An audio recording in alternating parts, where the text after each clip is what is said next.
Let's kind of just put some numbers to this. So what does it mean? How much lean mass and strength are people losing by time? Because I think this is another thing I try to communicate to patients a lot, which is, it goes back to that idea of what I said about the gravity of aging. What is aging kind of robbing you of as time goes on?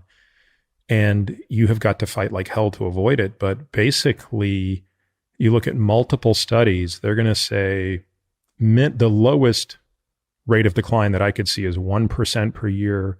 Another study, and we can post these studies in the show notes, 1.3% per year. Others are sort of putting it 1% to 2% per year after 50, 35 to 40% between age 20 and 80. And the strength losses might even be greater, right? We're talking about 2 to 3, some studies even showing 4% strength loss per year. I mean, it's very difficult to put that in context, right? When you understand what compounding does, it gives you a sense of what it means to sort of be average when you're 50. If you have the aspiration of kind of kicking ass when you're 85, you can't afford to be average when you're 50. And that's just the bottom line.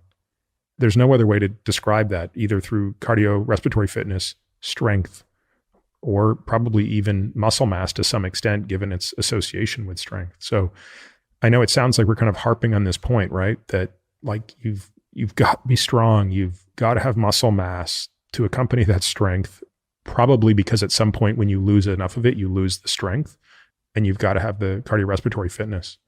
So there was another study that we looked at, Bob, that had I think it went out 10 years on the Kaplan-Meier curves, didn't it?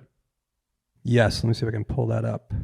Okay. Yeah, this is the one. I thought this was a very interesting study. So you'll have to refresh my memory, but I'm pretty sure this is the one where they looked at men and women, leg strength versus grip strength. They measured these in sort of Newton meters doing, I think, a leg extension and a grip exercise, correct? Correct. The leg strength they did in Newton meters, which I know those are the units that you like to use in your workouts, and then the the grip strength is in kilograms. Okay. So men here, average age about 54, women about the same, I think 53. So you evaluate people in their 6th decade of life, and then they were followed prospectively for 5 to 6 years. Now, remember, this is all cause mortality.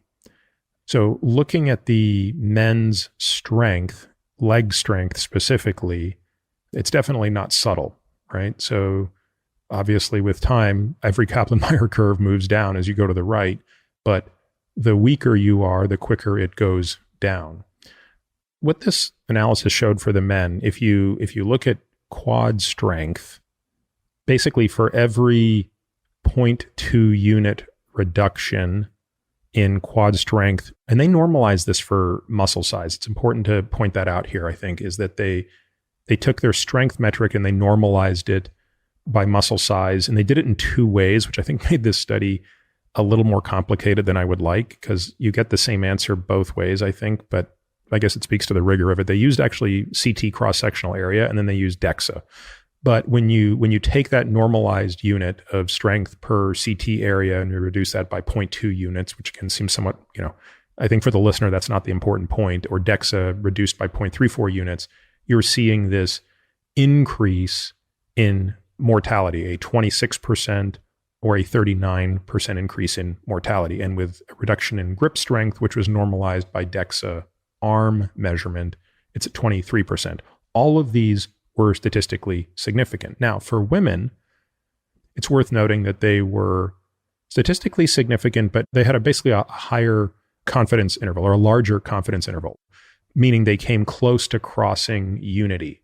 In fact, Bob, I think it's probably worth including table 4 in the show notes, because frankly, I find the table to be an easier way to appreciate the statistical relevance of this. So I think the figure's great because the figure shows you the magnitude of the gaps between it, but it's, nobody can look at these figures and tell what's statistically significant and what is not.